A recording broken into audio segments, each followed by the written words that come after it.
Time is the one thing everyone has, but it never waits for anyone.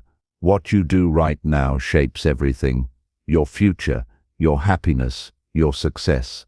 The truth is, too many people put off important things, telling themselves later or tomorrow, but that later often never comes.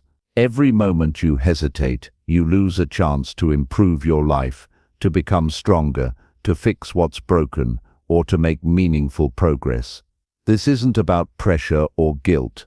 It's about understanding how powerful the present moment really is. When you choose to act now, right now, you take control. You stop giving away your time and energy to distractions, excuses, or fears. You start building habits and making decisions that bring real change. This kind of living creates a sense of calm and confidence, because you know you are not waiting for life to happen to you, you are making life happen. In this series you'll find practical advice that you can use today. It's about cutting through the noise and focusing on what truly matters.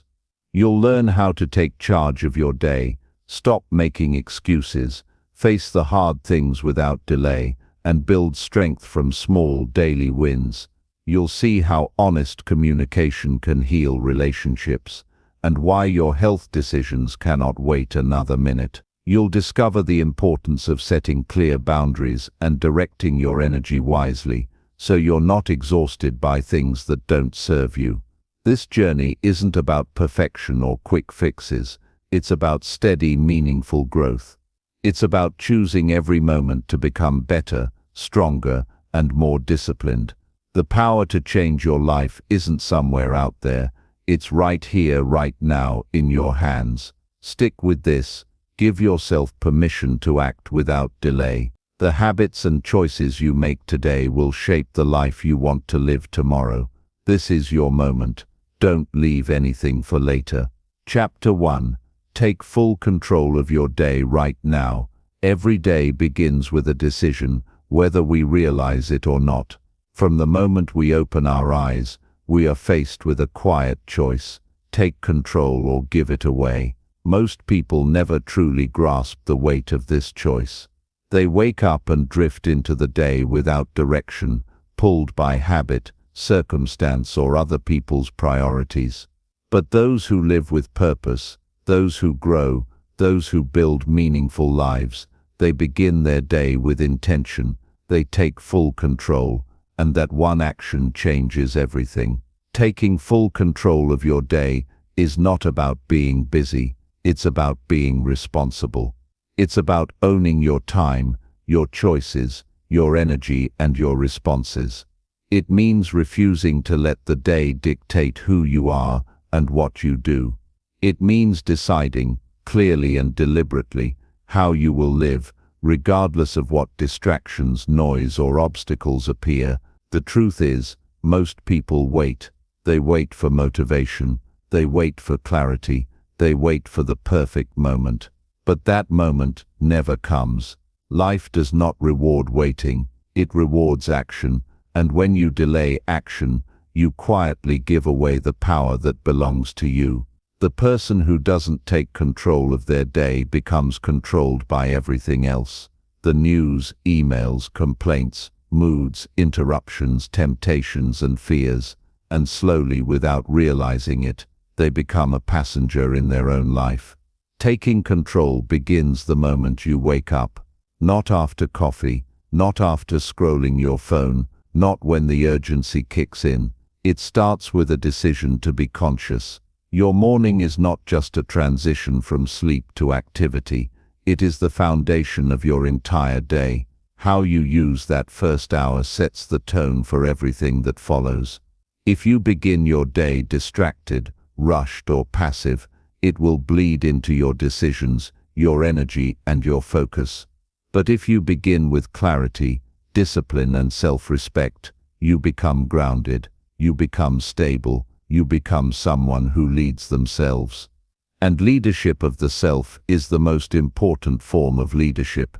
You cannot expect your life to change if you do not change how you lead yourself through each day.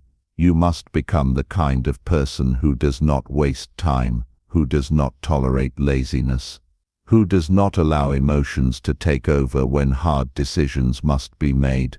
This is not about being perfect. It is about being responsible. To take full control of your day, begin by understanding what control actually looks like. Control is not about force. It is about awareness. It means knowing where your time is going. It means recognizing when your attention drifts. It means seeing clearly when you are avoiding, hesitating, or reacting. Control is quiet. It is internal. It happens in the decisions you make when no one is watching. So how do you build this kind of control? First, you stop living on autopilot. That means no more starting your day with distractions. No more letting social media or notifications hijack your attention. No more waiting to feel like doing something. The first hour of your day must be yours. Before the world asks anything of you, you must take care of your mind. You must be the one to decide what matters, what your values are, what your priorities are, and how you will move through the next 24 hours with strength. It starts small. Wake up and sit in silence. Not to meditate for hours or chase some spiritual goal, just to breathe and see clearly. Ask yourself, what is the most important thing I need to do today? Not the easiest, not the most urgent, not the one that makes you feel comfortable, the most important. The task that moves your life forward. The one that demands your full presence and your full effort. Most people never ask this question. They drown in busyness, thinking that movement equals progress, but it doesn't. You can spend an entire day running around and still feel like nothing changed. That's because you didn't choose your actions with clarity. You let the day pull you instead of pulling it. The result is exhaustion without growth. Now, once you identify the most important thing, you do it. You start immediately. Not after you feel ready, not after cleaning the kitchen, not after one more episode. You begin, because beginning is the only way forward. The longer you delay, the heavier the task becomes in your mind. You build fear and resistance by waiting, but action clears fear, movement breaks doubt, and every time you act in spite of hesitation, you strengthen your discipline. This is how power is built. Not by grand gestures or overnight transformations, but by mastering the next hour. That is all. Master the next hour. Use it fully, own it completely, and then do it again. Throughout the day, the temptation to drift will return. Distractions will multiply. People will ask for your time. Your own mind will look for the easy way out. This is when control is tested. Not when things are calm, but when your focus is under pressure. And this is when you must remind yourself that you are responsible for how this day ends. No one else. Not your boss, not your partner, not the world. You. That is not a burden. It is a gift. You have the freedom to shape your day. You have the freedom to walk away from useless conversations. You have the freedom to say no to anything that weakens you. And most importantly, you have the freedom to say yes to what will make you stronger. To take full control of your day also means taking full control of your thoughts. Your mind is not a place for random noise. It is the command center of your life. If you allow it to spiral into doubt, fear, comparison, or complaining, you lose your edge. You become reactive instead of strategic. That is why self-talk matters. That is why your inner world must be disciplined. Talk to yourself with clarity. Speak truth to yourself. Challenge your weakness with logic. Encourage your strength with action. You don't need to be perfect.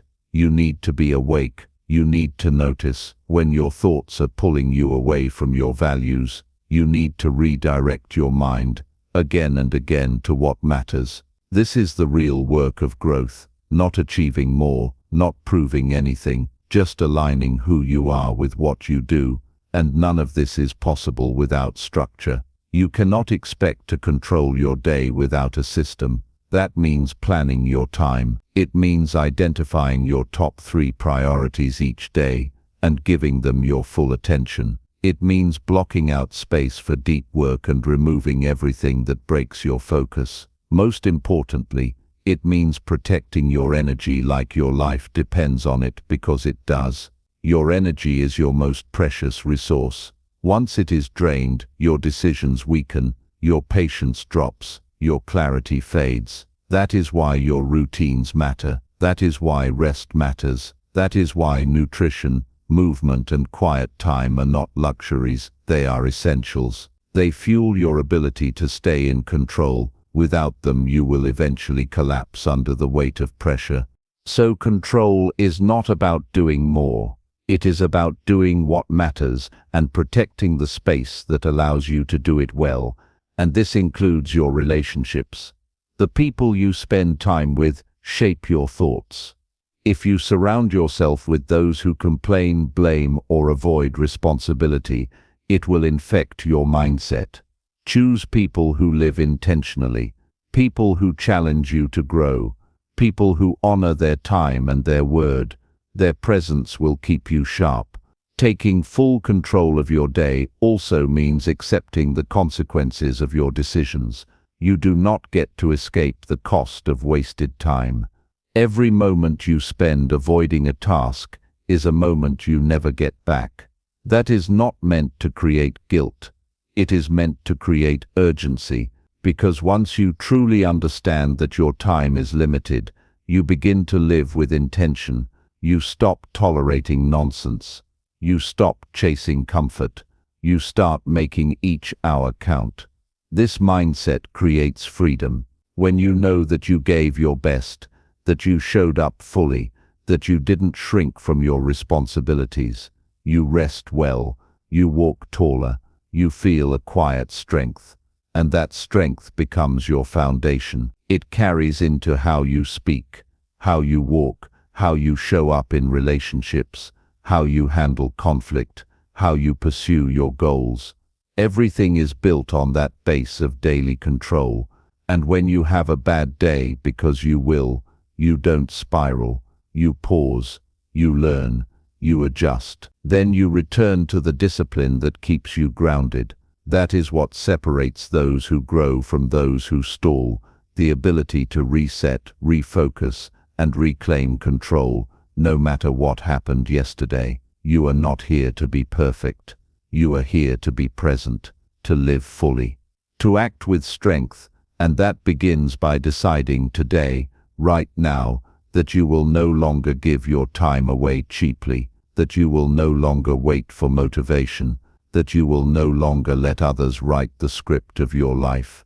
You must write it, you must choose it, and you must defend it. Taking full control of your day is not a one-time act. It is a lifelong habit. It is a form of self-respect. It is how you tell the world and yourself that you are serious about your life. So begin today. Wake up early. Be deliberate. Focus deeply. Move with discipline. Speak with honesty. Rest with purpose. And when the day ends, look back and know that you led it well, because the way you live one day is the way you live your life.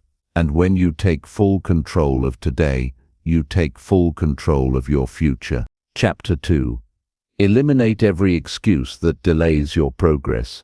Progress doesn't disappear because of a lack of time. It disappears because of the reasons we keep giving ourselves to avoid doing what must be done. Excuses are not harmless thoughts. They are silent agreements we make with our limitations. And every time we listen to them, we give permission for mediocrity to lead. It doesn't matter how talented, intelligent, or capable you are. If excuses control your behavior, growth will never take root.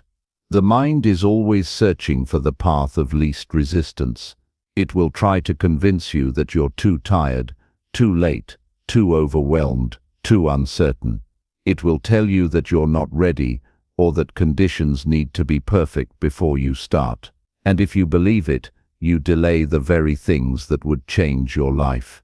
The hardest truth to accept is that no excuse, no matter how reasonable it sounds, can replace action.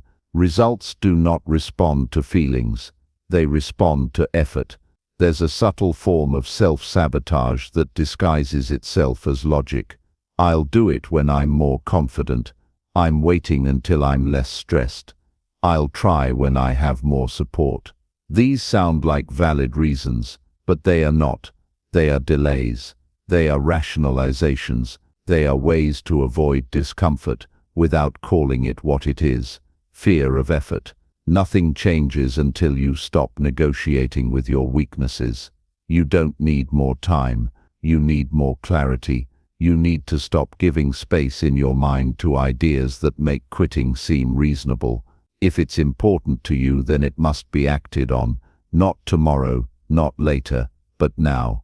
The longer you wait, the stronger the habit of hesitation becomes, and hesitation builds distance between where you are and where you could be. People often wait for the right season of life to begin, but there is no perfect season. There is no guaranteed opportunity. There is only now.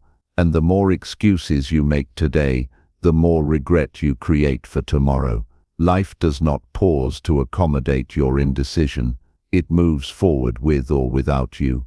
And the people who grow, the ones who become something more than what they were, are not the ones with easier paths.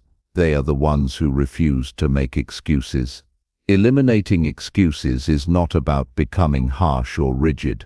It's about becoming honest. It means calling yourself out when you're slipping. It means recognizing that the voice in your head that says, "You can't," is not a fact. It's a pattern. And patterns can be broken the moment you stop feeding them.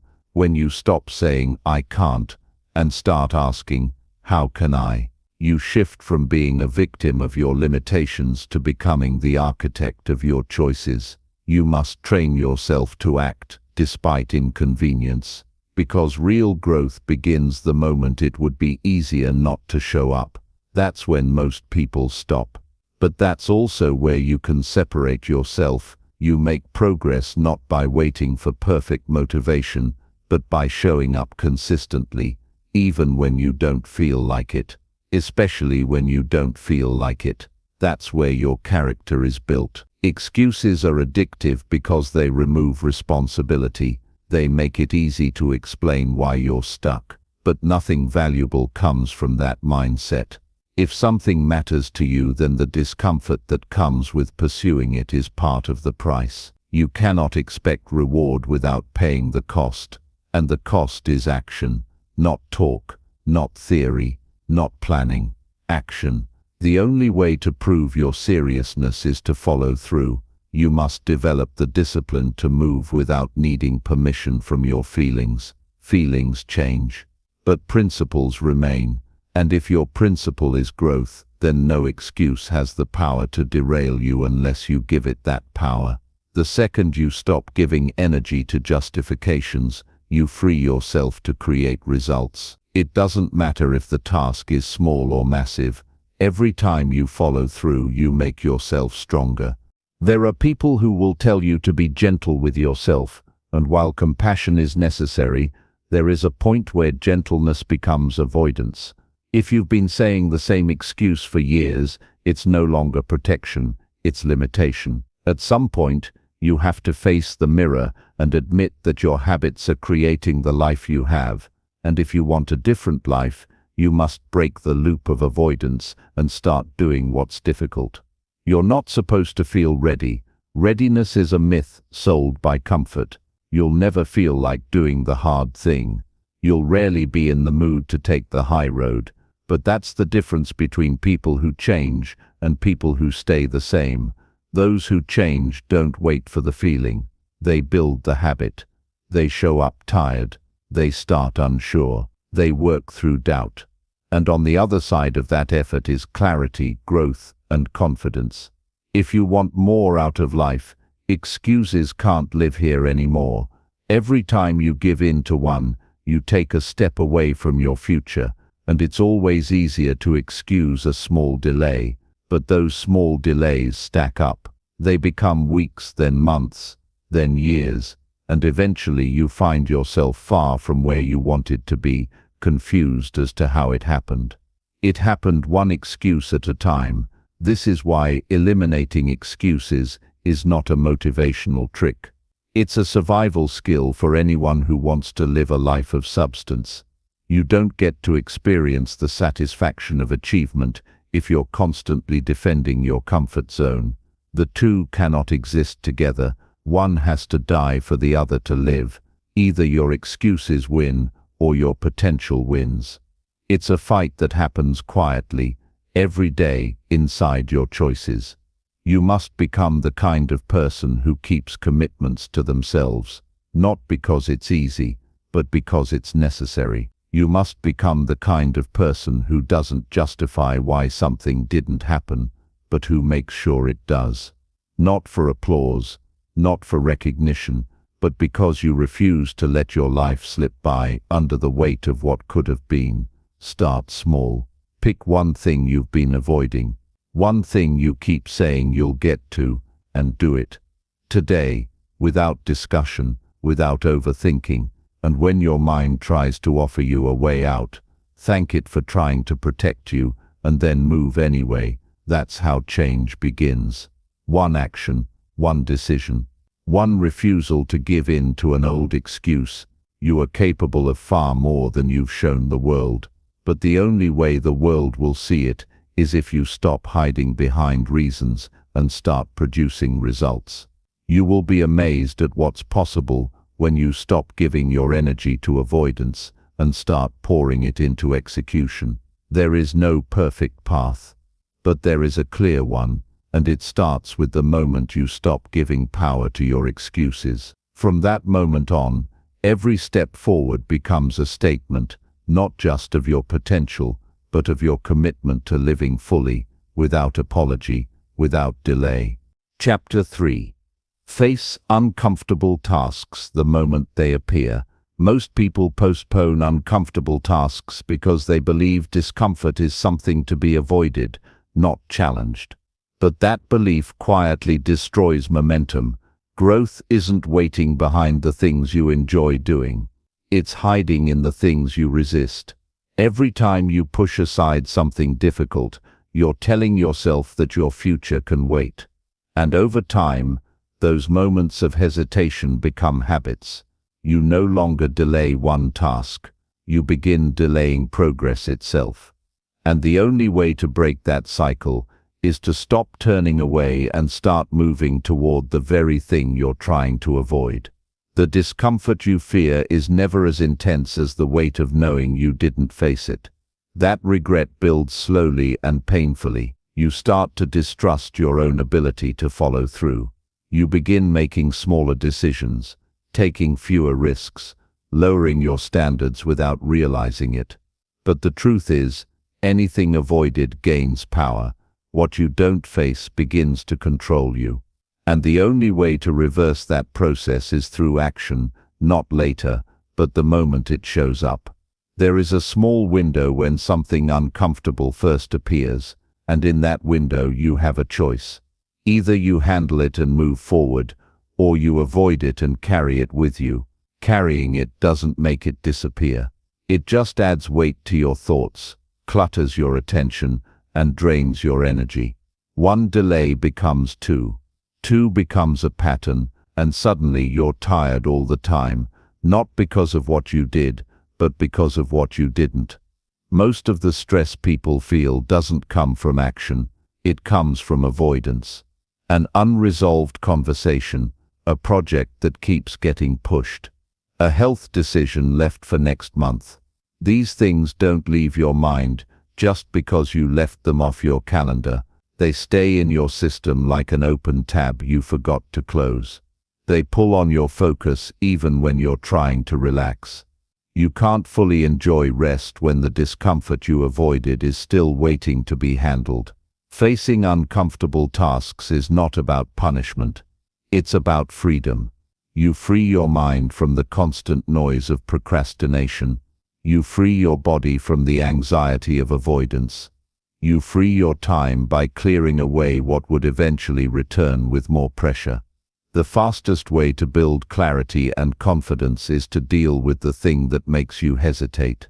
You grow not just by what you do, but by what you refuse to run from. The mistake people make is waiting until they feel like it. But that moment rarely comes. You'll almost never feel ready to make the call, write the letter, fix the mess, or make the change. But readiness isn't the signal to act. Necessity is. If something is holding space in your mind, then it deserves space in your schedule. Now, you act not because you're comfortable, but because you're committed to not carrying the weight any longer. You can learn to face discomfort quickly by making it your default setting. Don't ask if you feel like it. Don't check if the mood is right. Don't look for signs. Treat the appearance of something uncomfortable as your invitation to act. The longer you hesitate, the more mental resistance grows. But if you respond instantly, that resistance never gets a chance to settle. You stop it before it shapes your behavior. You don't have to finish the entire task in one sitting, but you must start. You must send the first message, take the first step, make the first cut into the problem. Starting breaks the illusion that the task is bigger than you. It brings the problem down to size. What once seemed overwhelming becomes something you're actively handling. That shift builds momentum, and once momentum starts, the rest becomes manageable. You'll notice that people who move fast on discomforts are also the ones who carry the least emotional baggage. That's not a coincidence. They don't hold on to tension because they don't avoid what causes it. When something unpleasant shows up, they deal with it. They don't negotiate with it. They don't try to escape it. They face it, resolve it, and keep moving. That's how they stay light, clear, and focused. Handling things immediately isn't about perfection. You won't always get it right, but you'll build a life where problems don't pile up. You'll be able to respond to challenges in real time, and most importantly, you'll begin trusting yourself. That trust changes how you walk through life. You no longer feel like you're always behind. You begin experiencing the rare peace that comes from being caught up with yourself. You can train yourself to respond fast by shrinking the space between thought and action. The moment you notice something hard, move. Don't give your mind a chance to talk you out of it. That conversation always ends the same way. You'll think of 100 ways to justify delay, but none of those reasons matter more than the fact that action would solve the problem. Silence the excuses with movement. Let your commitment speak louder than your comfort. Uncomfortable tasks are teachers. They reveal where you still avoid responsibility. They show you what triggers hesitation. And every time you conquer one, you gain strength, not just for that day, but for the next challenge. Courage is not something you wait to feel. It's something you practice by doing hard things while you still feel unsure. The more often you do that, the more resilient you become. Facing discomfort doesn't mean you enjoy it. It means you've decided that your future matters more than your comfort. And when you live like that, you begin to rise, not in dramatic leaps, but in quiet moments where you simply refuse to let fear decide. You become the kind of person who does what needs to be done, without delay, without overthinking, without waiting for permission. This is how you build real power, not through control but through courage. Not by making your life easier, but by becoming someone who can handle more. You don't get stronger by thinking about doing hard things. You get stronger by doing them the moment they appear, because the moment is always the right time. The discomfort is the signal, and the action is your proof that you're no longer willing to be the person who waits. Every task you face immediately becomes a brick in your foundation. Over time, that foundation becomes unshakable, and when the storms come, and they always do, you won't be thrown off course, because you're no longer carrying a pile of unfinished business. You're standing on the discipline you built, one uncomfortable decision at a time. That's the kind of life you deserve, not one weighed down by delay, but one freed by decisive action. Chapter 4. Build unshakable discipline through small daily wins. Discipline is not something you wait to feel. It is something you create step by step through consistent choices that look small from the outside, but build strength within. Many people search for motivation, but what they truly need is a foundation, a reason to act even when it's hard. And that foundation is built not by massive accomplishments, but by doing simple things well every single day. You don't need a grand transformation to become disciplined. What you need is the ability to keep promises to yourself, especially the small ones, especially when no one is watching. Every small decision carries weight. Every time you get up when you said you would, every time you follow your plan even when you're tired, every time you act with intention instead of emotion, you are stacking proof that you can depend on yourself. That kind of consistency builds a deep internal confidence that doesn't rely on motivation. It becomes part of who you are. You're no longer trying to be disciplined. You are disciplined because you live in alignment with what you say you will do. Big results come from small wins that are repeated. One good decision won't change your life, but thousands will. And the mistake many people make is underestimating how much power there is in small steps. They think success has to look impressive, but real strength is quiet. It shows up in habits, in morning routines, in healthy meals, in turning off distractions, in showing up even when no one is clapping. If you can win those moments, you can win anything. Discipline is not about restriction, it's about freedom. Freedom from guilt, freedom from regret, freedom from the weight of knowing you keep breaking your word to yourself. When you build your day around simple actions you complete, you start carrying yourself differently. You stop feeling behind. You stop explaining. You begin to feel clear and grounded because you're no longer negotiating with your own intentions. You've decided who you are, and now your actions confirm it. Start with things you can control. You don't need to fix your entire life at once. Begin with your wake-up time, your hydration, your first task, your meals, your movement. These things might seem ordinary, but they are the structure on which you build your identity.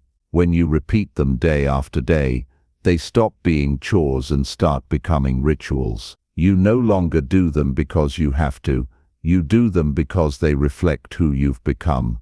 Don't chase perfection. Chase consistency. You don't need to be great every day. You need to show up every day. Some days will feel easy. Others will feel impossible. What matters is that you don't give yourself the option to quit. Even on hard days, you can find a win. Even if it's just completing your checklist. Even if it's drinking your water. Even if it's turning off your phone when it's time to rest. Small victories done with intention are more powerful than occasional bursts of effort, followed by long periods of delay. Discipline becomes easier when it's attached to purpose. If you're only doing something because you think you should, you'll eventually stop. But if you connect it to the kind of life you want to live, it gains meaning. Ask yourself what kind of person you're becoming through your habits. Are your actions shaping someone you respect, or are you drifting into someone you don't recognize? Small wins are not just about the task. They're about reinforcing the identity of someone who shows up for what matters. If you break your streak, don't spiral. Start again immediately. Don't wait until Monday. Don't turn one mistake into a story about failure. Discipline is not about never falling. It's about rising every single time. The quicker you get back to your routine, the faster you repair your momentum, and over time, even your recovery becomes a habit. You learn to bounce back instead of break down. Build checkpoints into your day, times where you pause, reflect, and reset. These don't have to be long or dramatic. Just a few minutes where you ask yourself, am I doing what I said I would do? Am I focused on what matters right now? Am I acting like the person I want to become?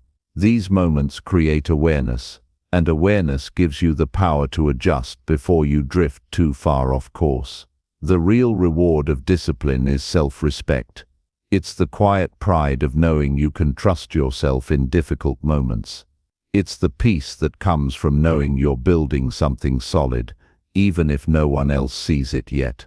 Discipline doesn't shout, it doesn't demand attention, but over time, it creates a life that speaks for itself, and it all begins with one simple decision: to win this day. Some people wait for ideal conditions, but conditions don't make you disciplined, your decisions do. The world will always offer distractions. Your schedule will never be perfect. Your energy will come and go. But if you learn to keep your commitments through it all, nothing outside you will control what happens within you. You'll build a kind of mental toughness that doesn't need permission to act. Measure your success by how many days you win quietly. Not the days you post about. Not the days that feel exciting, but the ones where you simply did what needed to be done. These are the days that build character. These are the days that shape your future. One quiet win at a time. Never underestimate what you can build in 1 year with consistent discipline.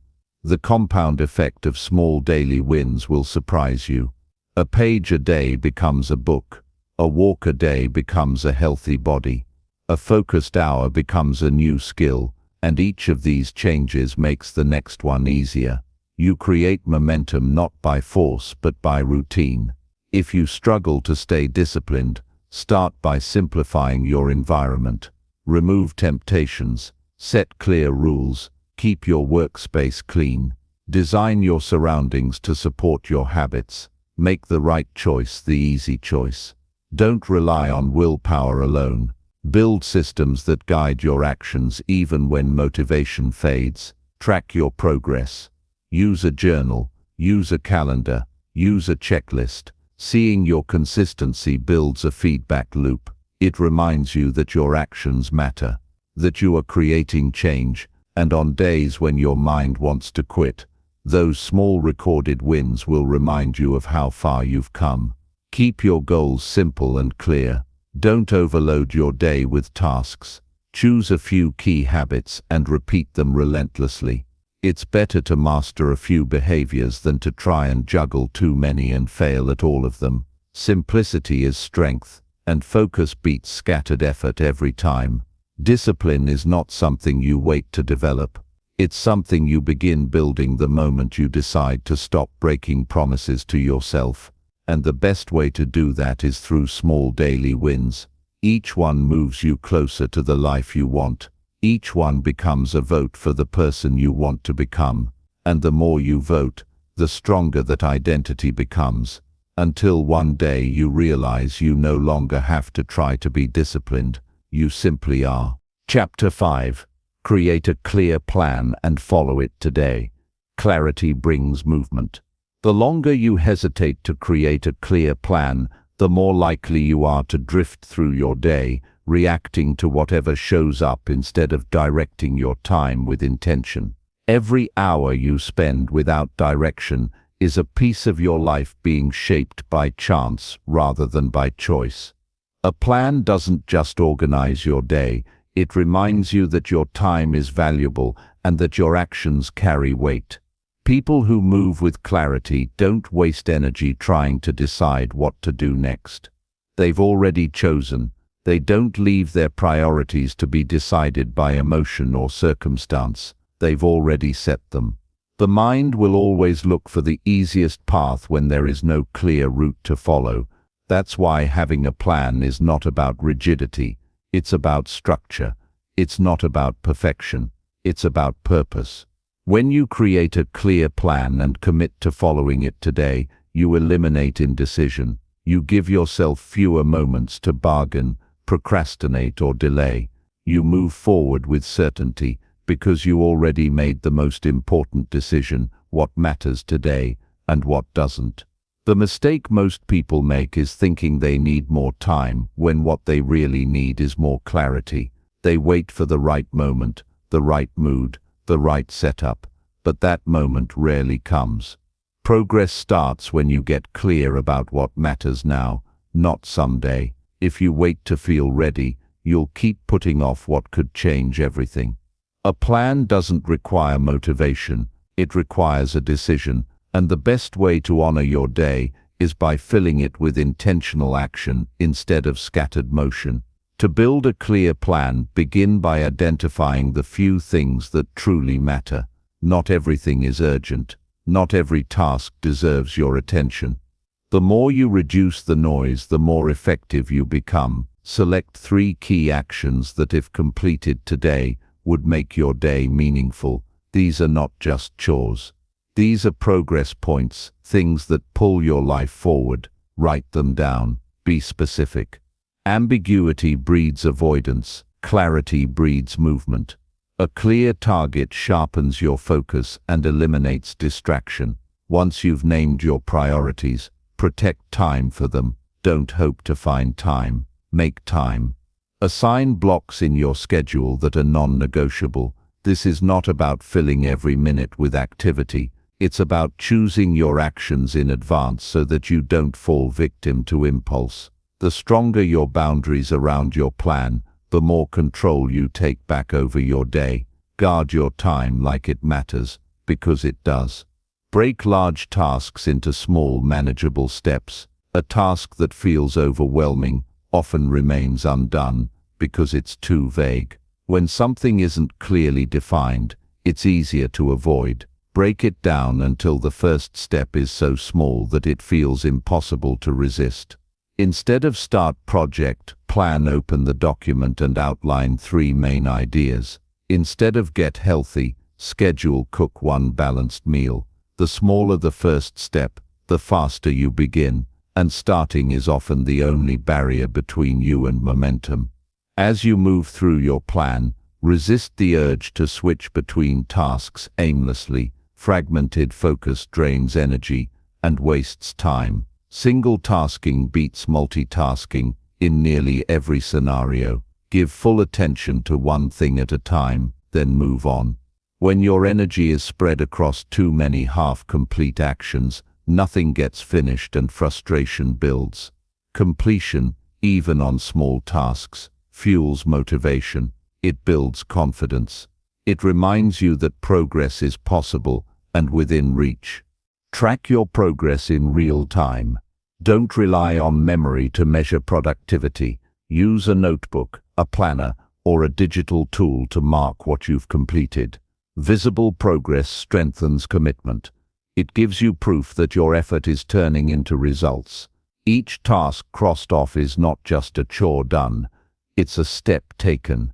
And when you see those steps stacking, you start believing in your ability to finish what you start. Eliminate distractions before they arise. Don't assume you'll have the willpower to resist them when they appear. Design your environment so that your plan is easy to follow and hard to escape. Turn off notifications. Clear your workspace.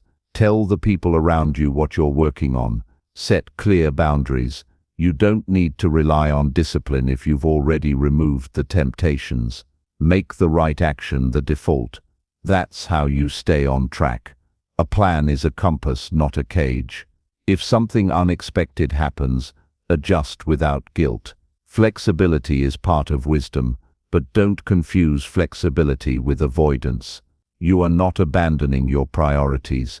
You are responding thoughtfully while still staying grounded in purpose. The goal is not to control every second. The goal is to know where you're going so that even when life pulls you off course, you can realign quickly.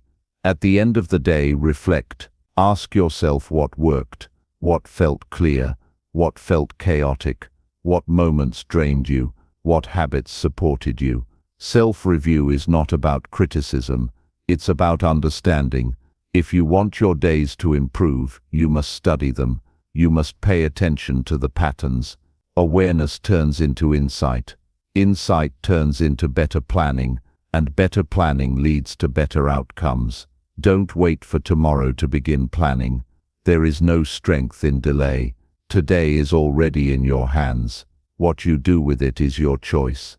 If your mind says, "I'll figure it out later," remind yourself later is an illusion. Clarity starts now. Action begins now. Direction is chosen now. The power to decide how you live today has already been handed to you. You simply need to use it. There is nothing stopping you from taking control of your time except the choice not to. A clear plan is not beyond your reach. It's not a gift that some people have and others don't. It's a tool you build every morning when you sit down, think with focus, and commit to doing what matters. The person who plans their day is not trying to control life. They are choosing to shape it with intention. That choice belongs to you. The difference between wasted time and a powerful day is one decision to act with clarity, not confusion, not impulse, not distraction, but clarity. And that clarity is born from planning, not once in a while but every day as a ritual of self-respect and self-mastery. This is how change begins, not in theory, not in imagination, but in real, practical steps written on a page, followed with discipline, and lived with purpose. Today is the opportunity. Planning is the method. Execution is the promise. Start now. Chapter 6. Speak honestly and fix broken relationships immediately. Most of the weight people carry in their lives isn't physical, it's emotional, and much of that emotional weight comes from unsaid words, unresolved conflicts, and fractured relationships that have been left hanging for far too long. The conversations you avoid are often the ones that could release the pressure in your chest. The longer you wait to speak honestly, the heavier it becomes to carry silence. Relationships, no matter how meaningful, will deteriorate without truth. Delaying honesty doesn't preserve peace. It only postpones discomfort. The more you hide what needs to be said, the more you distance yourself from the connection you truly want. Speaking honestly is not about confronting others with harsh words or cold truths. It's about showing up with clarity, calmness, and care. It's about saying what is real instead of pretending everything is fine. When you speak with sincerity, even the most uncomfortable conversations can create healing. You don't need to have perfect words, just true ones. What damages relationships most isn't disagreement, it's avoidance. People can handle a lot more truth than we give them credit for, especially when it's delivered with respect and humility. Unspoken resentment poisons connection. It grows in silence, then erupts when no one expects it. But when you speak honestly, even about small irritations or disappointments, you give the relationship space to breathe and evolve. The moment you voice what's been bothering you, the tension loses its grip. The moment you apologize for something left unacknowledged, the guilt begins to loosen. The moment you express how much someone still matters to you, the silence that's grown between you starts to shrink. You don't need the perfect setting or timing. What you need is the willingness to value the relationship more than your comfort. Waiting for the right moment often turns into waiting forever. If someone is on your heart, they deserve your honesty. If a misunderstanding continues to fester, it deserves resolution. People leave this world every day with words still trapped inside them. Words of love, regret, forgiveness, or truth. And the people left behind often carry those unsaid words like anchors for the rest of their lives. Start by asking yourself who you're holding back from. Who have you distanced yourself from because it was easier than explaining how you feel? Who have you blamed without speaking it out loud?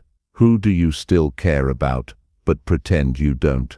When you get honest with yourself first, you can begin to speak honestly to others. Don't underestimate the power of a single message, a simple phone call, or a quiet conversation. These small moments often repair years of silence. What seems hard to say becomes easier once the first words are spoken. Being the one to initiate doesn't make you weak, it makes you wise. Pride might keep you stuck in a cycle of waiting for the other person to make the first move, but time doesn't pause for ego. While you wait, life moves forward. Opportunities to reconnect fade. If you care about the relationship, act now.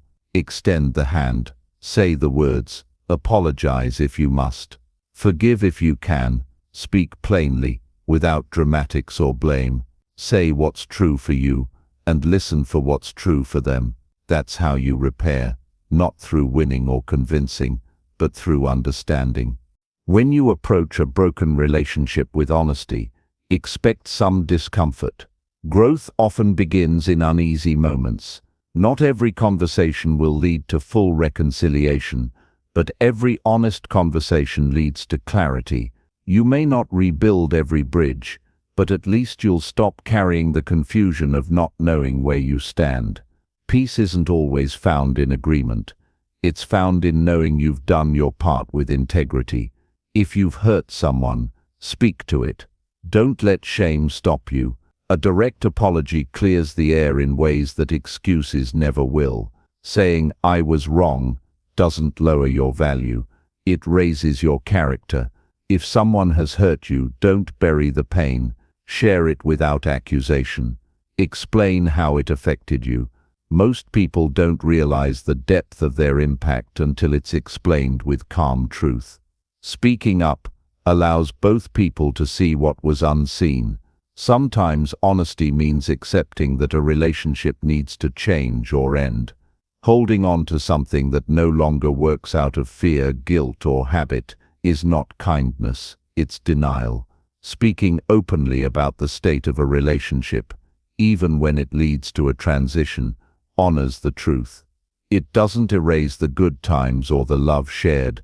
It simply allows both people to step forward with honesty, rather than clinging to something that no longer fits. You are not responsible for how others receive your truth. You're responsible for expressing it with respect. Speak clearly. Don't exaggerate. Don't dramatize. Avoid the urge to attack or defend. Stick to what you feel, what you observed, what you need. Use words that invite dialogue, not words that create walls. This isn't about venting emotion. It's about bridging gaps. Keep your tone steady, your words simple, and your intentions clean. Relationships are fragile when truth is absent, but they are resilient when truth becomes the foundation. Even broken connections can find strength again when both people are willing to be vulnerable. Sometimes honesty reopens a door that's been shut for too long. Sometimes it helps two people understand each other in a way they never did before, and sometimes it offers the closure that both sides need to move forward with peace. The hardest part is starting, but what you avoid only grows in shadow. The moment you begin speaking honestly, even if your voice trembles, the fog starts to clear. You realize that most of what you feared wasn't about the other person. It was about your own resistance to discomfort. Growth always asks for courage. It asks you to step forward before you feel completely ready. It asks you to stop waiting for things to fix themselves and to take responsibility for creating connection. One truthful conversation at a time. There is no freedom in silence when your heart is heavy. There is no healing in avoidance when your mind is filled with questions. And there is no peace in pretending when the truth is waiting to be spoken. The time to fix what's broken is now. The moment to speak what's been held inside is here. Every honest word you speak today has the power to change the direction of a relationship, to release emotional weight, to restore peace, and to bring clarity where there's been confusion. You don't need the perfect words. You just need honest ones. Say what you need to say while there's still time to say it. That's how healing begins. Chapter 7. Make health decisions that cannot wait another day. Your health is not a future project. It's not something to think about once things calm down or when life becomes more convenient. It is the foundation for every other part of your existence, and it cannot be postponed without consequence. Every delay, every excuse, every moment of inaction adds up. Time passes whether you act or not, but only action gives you the power to shape what that time becomes. There comes a point when ignoring your body is no longer an oversight, It becomes a form of self-abandonment. The choices you make today determine how capable you'll be tomorrow. The quality of your sleep, the food you consume, how often you move, the way you breathe, and the stress you tolerate. These are not minor details. They are the architecture of your long-term vitality. The body responds to the signals you give it, and every decision becomes part of that signal. If you keep putting off the gym, skipping doctor visits, numbing stress with unhealthy habits, the consequences won't ask for your permission when they show up. They will simply arrive and stay until you're forced to deal with them.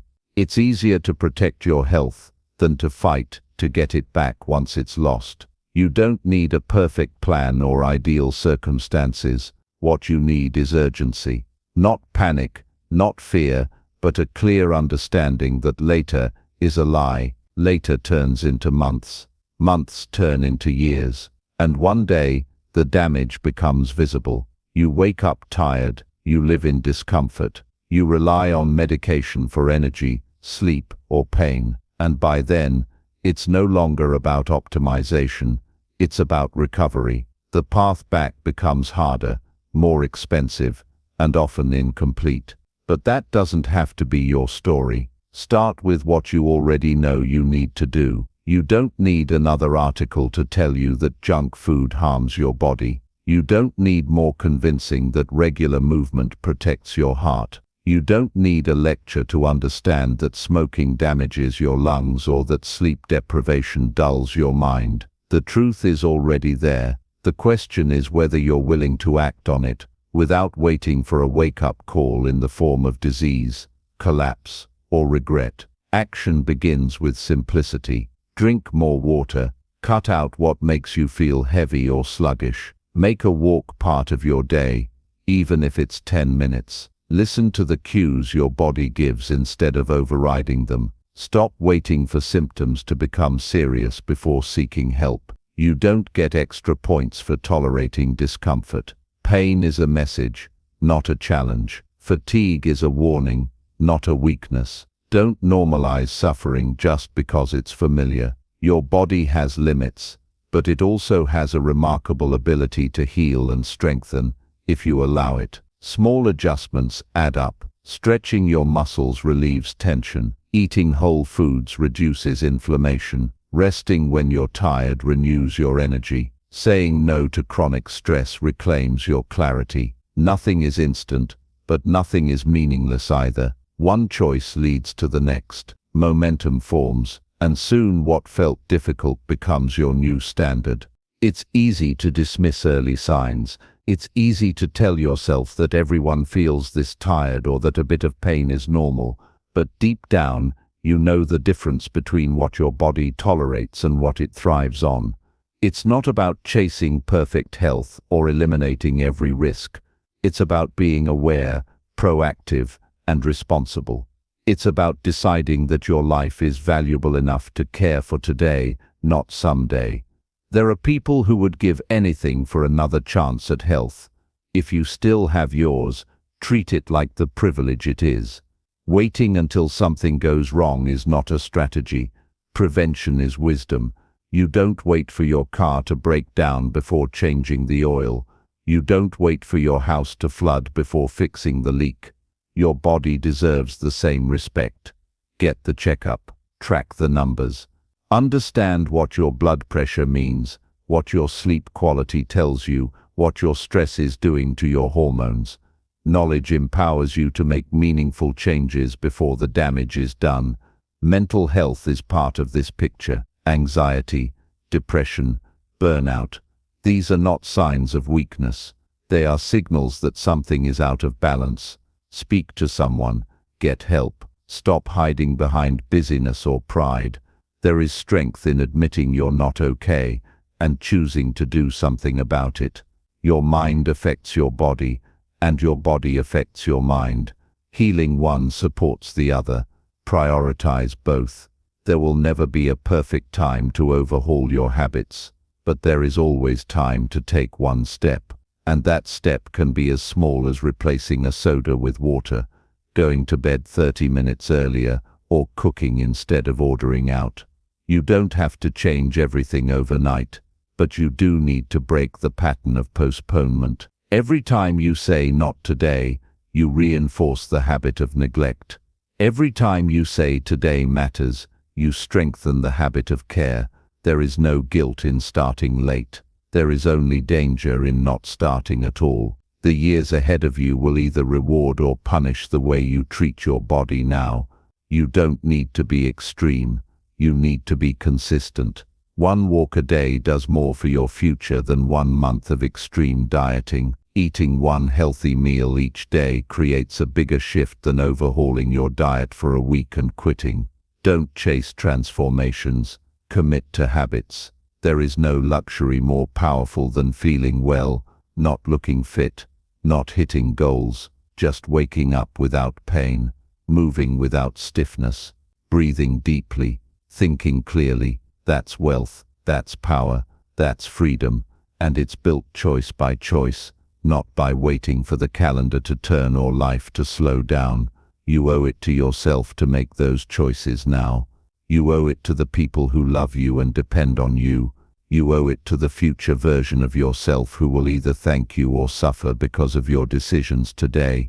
Choose the version that looks back with pride, not regret. The version that didn't wait. The version that made health a non-negotiable. There is nothing selfish about prioritizing your health. It allows you to serve, love, work and live fully. You cannot pour from an empty vessel. You cannot inspire others if you're running on fumes. Your presence, your energy, your clarity, all of it comes from how well you care for the vessel you live in. So act today, not next month, not when the stress fades, not after the holidays. Today, make the appointment. Say no to what drains you. Say yes to movement. Prepare the meal that nourishes you. Go outside. Breathe with intention. Sleep with consistency. And most of all, believe that you are worth the effort, because you are. Chapter 8. Set boundaries and stop wasting precious time now. To take control of your life, you must first take control of your time. And the only way to take control of your time is to decide what no longer deserves access to it. Most people don't lose their years to major disasters. They lose them slowly, quietly, and without realizing it. They lose them to people who interrupt their focus, to demands they didn't agree to conversations that drain them, to obligations that aren't aligned with their values. The tragedy isn't that time passes. It's that so much of it is given away without a second thought. When you say yes to something that isn't aligned with your priorities, you are silently saying no to something that is. That yes costs you energy, focus, peace, and sometimes even your health. People will ask for your time freely, as if you have an endless supply of it.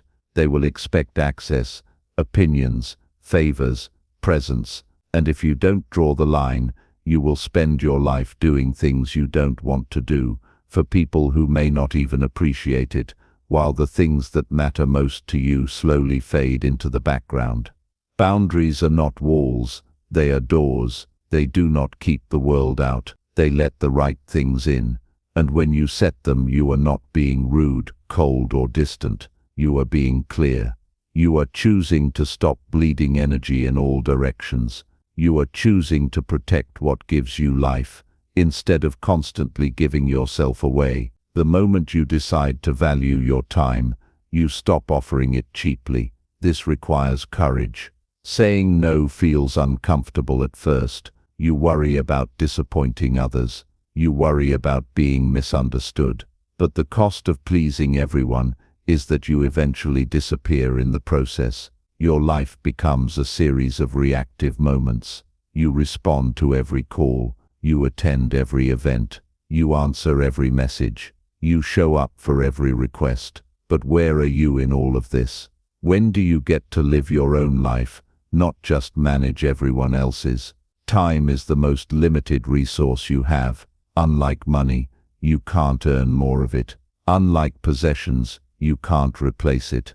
Every minute that passes is a minute you will never get back. And the only way to live with purpose is to become fiercely protective of how those minutes are spent. That means getting comfortable with silence. It means being okay with missing out.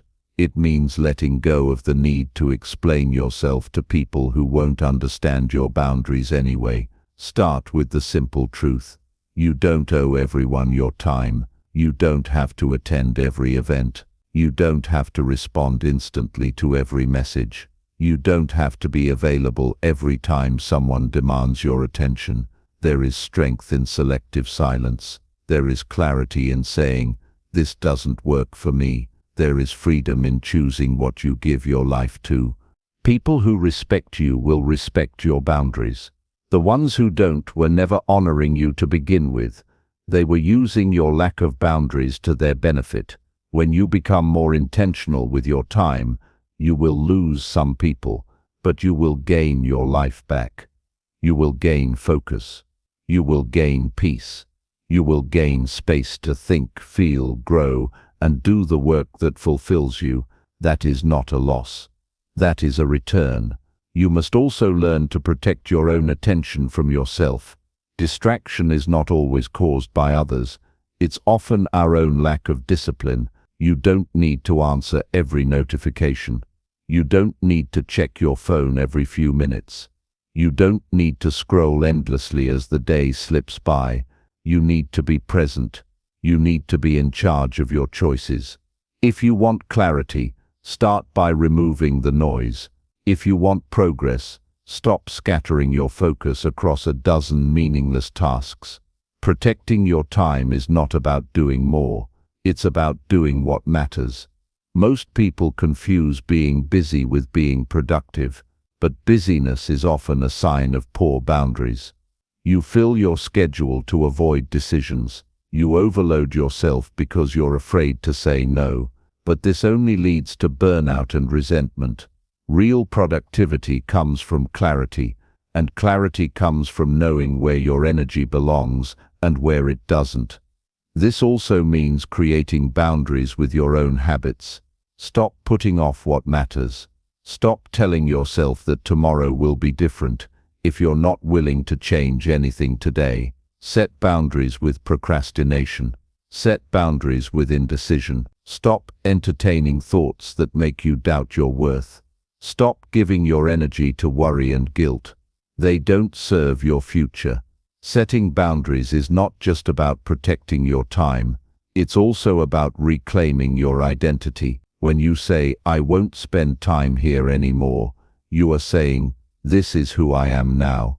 You are defining your values with your actions, not just your words. You are deciding what kind of life you want, and you are backing it up with decisions that reflect that life.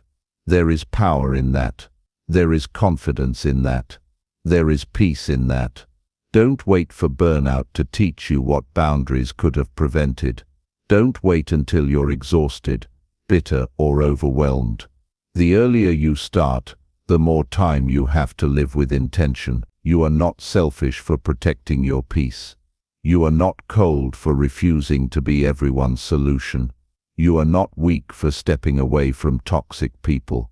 You are simply choosing to honor your time as the precious finite gift that it is. And if you've spent years giving too much of yourself away, forgive yourself. But begin again, stronger, clearer, more aware. Start by saying no to one thing today that doesn't feel right. Start by pausing before you agree to something out of guilt. Start by asking yourself, does this move me toward the life I want, or pull me away from it? Ask that question often. Let it guide you. Let it shape your schedule. Let it filter your choices. The people who truly care about you will respect your growth. The ones who don't were only attached to your availability. Let them go. You are not responsible for managing everyone's expectations. You are responsible for how you live your life. That is your real work. That is your real duty. That is your real freedom. Don't just protect your calendar. Protect your energy, your attention, your goals, your peace of mind. Time is not coming back. Live like it matters, because it does. Chapter 9. Use your energy only on what truly matters. Energy is the currency of life. Without it, nothing moves forward. Every choice you make requires energy. Every action you take drains it. The truth is that energy is limited, more fragile than many realize. If you waste it on things that don't matter, you have less left for what does. The difference between a life of purpose and a life of frustration often boils down to how you manage your energy. When you focus your energy on what truly matters, your progress multiplies, your peace deepens, and your sense of fulfillment grows. When you scatter your energy on distractions, trivial worries or things outside your control, you end up exhausted and empty. Start by understanding that not every problem deserves your energy. It's easy to get caught up in drama, petty conflicts, or unnecessary stress. These are energy sinks, designed to drain your focus and leave you depleted. The moment you decide to conserve your energy, you begin to see clearly which battles are worth fighting. Letting go of the urge to control every situation or fix every issue frees you to direct your strength toward what really moves you forward. This doesn't mean you become indifferent or careless. It means you become selective and intentional. One of the biggest mistakes people make is confusing urgency with importance. The world is full of urgent demands screaming for attention, but offering little value. Answering every call or reacting to every notification keeps you trapped in a cycle of exhaustion. Instead, cultivate the habit of evaluating every task by its long-term impact. Ask yourself, will this matter in a week, a month, a year? If the answer is no, reconsider how much energy you devote to it. Your energy is too precious to waste on fleeting distractions. Another crucial aspect is recognizing where your energy naturally flows and why. Some tasks drain you because they conflict with your values or strengths. Others drain you because they come from external pressure rather than internal desire. When you align your energy with your core principles and authentic goals, your efforts feel easier and more rewarding. This alignment creates a powerful momentum that sustains you even during challenges. When you work against your nature, you invite resistance and burnout. Protecting your energy also means managing your environment. The people you spend time with, the media you consume, the places you frequent, all influence your energy levels. Surround yourself with those who uplift, inspire, and respect your time. Limit exposure to negativity, gossip, or toxic influences that drain your spirit. Create physical spaces that support focus and calm rather than chaos and clutter. Energy is a living resource that responds to what you feed it. Learning to say no is fundamental in preserving your energy. Saying yes to everything leaves you fragmented and depleted. Every yes to a task, a favor, or a distraction is a no to something more meaningful. This boundary setting is not selfish. It's necessary for your growth. It's a practice of self-respect and clarity. When you say no to what drains you, you say yes to yourself and your highest priorities. Your thoughts consume energy just as much as your actions. Ruminating on worries, regrets, or fears pulls you away from presence and productivity. Training your mind to return to the present moment conserves mental energy and increases clarity. Mindfulness is not just a buzzword. It is a practical tool for energy management.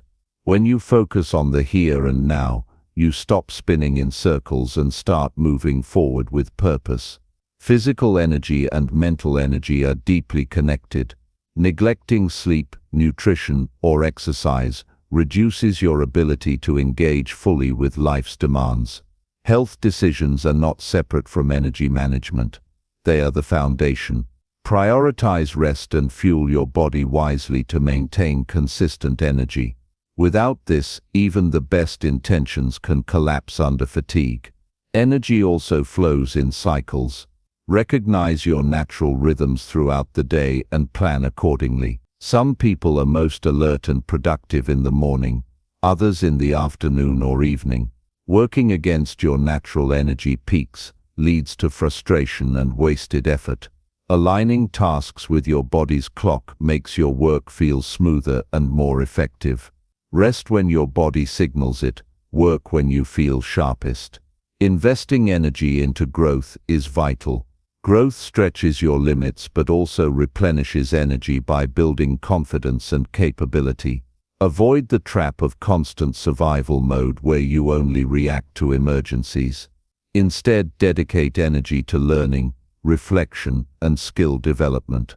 This kind of energy use pays dividends over time, creating a positive cycle of progress and motivation. Your emotions consume energy as well.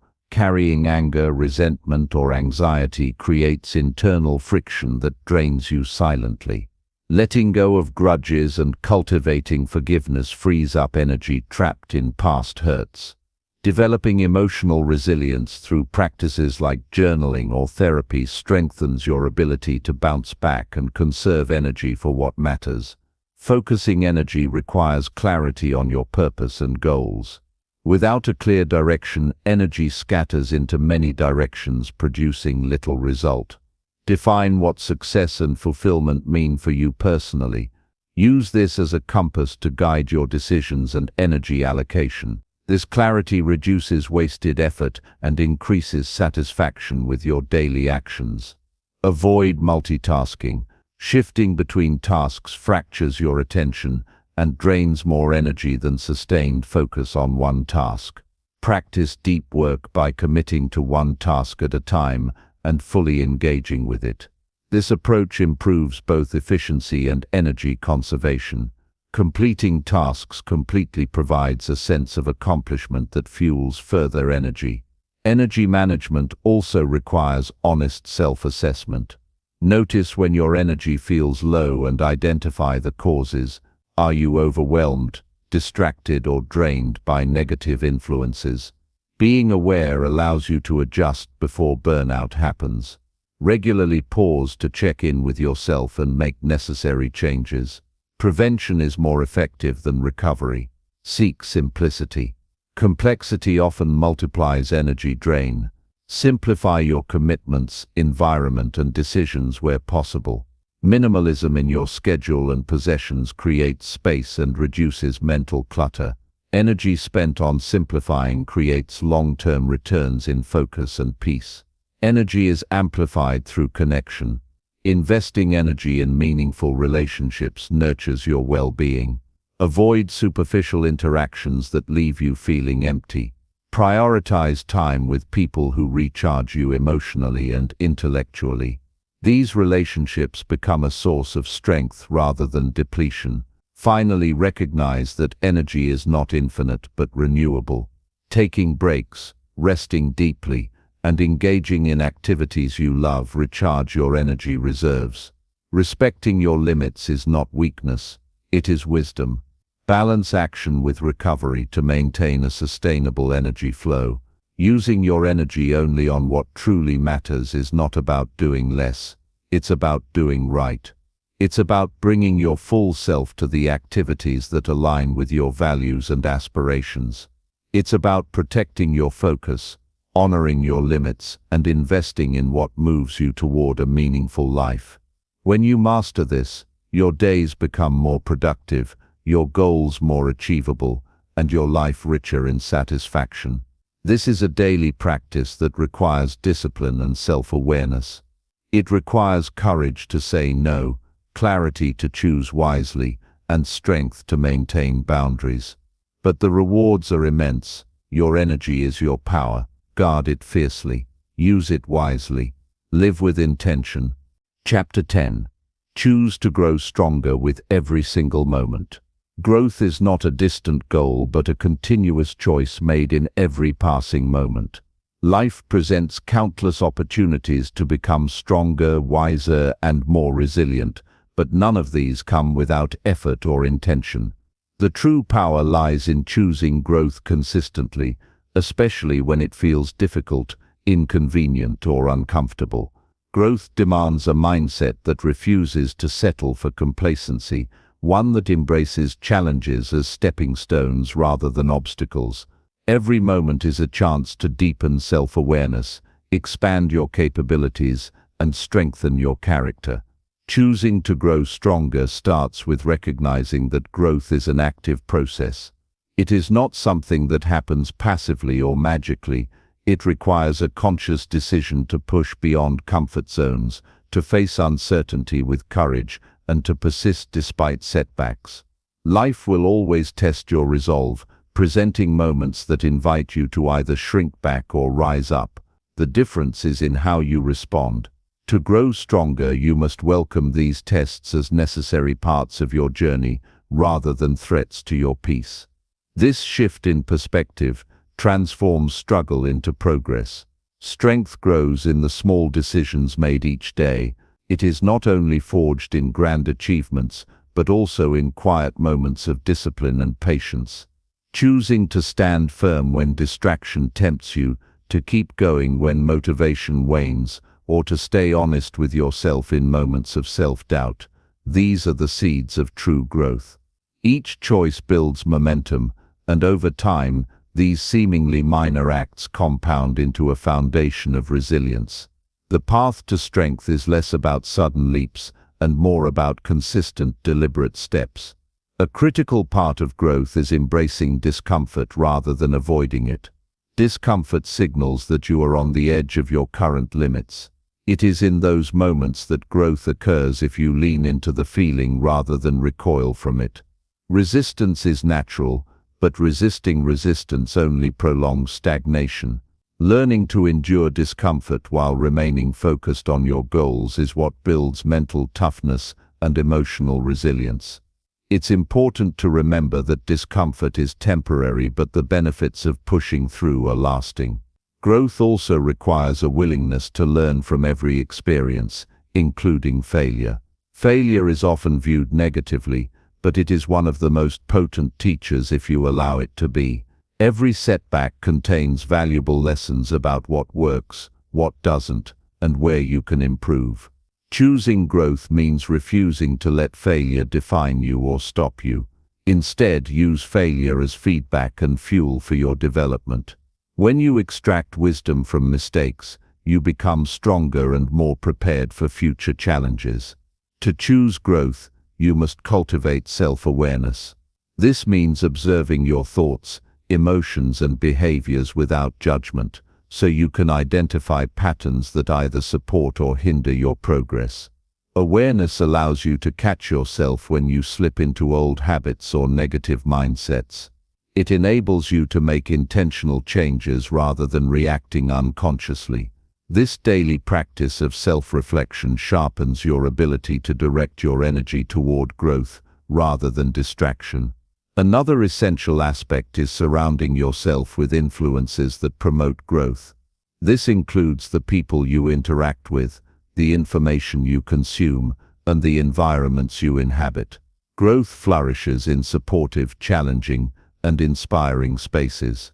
Choose relationships that encourage your development, mentors who push you to improve, and resources that expand your understanding. Likewise, distance yourself from negativity, complacency, and toxicity that sap your will to grow. Setting clear goals aligned with your values fuels growth. Without a target, energy dissipates in aimless activity. Clarity about what you want to become and why provides direction and motivation to persevere. These goals do not have to be monumental, but should be meaningful enough to inspire effort every day. Break down larger goals into manageable actions to avoid overwhelm and maintain steady progress. Growth is sustained by a vision that keeps you anchored during moments of doubt or fatigue. Growth requires patience and kindness toward yourself. It is easy to become frustrated when progress seems slow or uneven. Recognize that growth is rarely linear. There will be periods of rapid advancement and moments of plateau. Treat yourself with compassion during the difficult phases, knowing they are part of the process.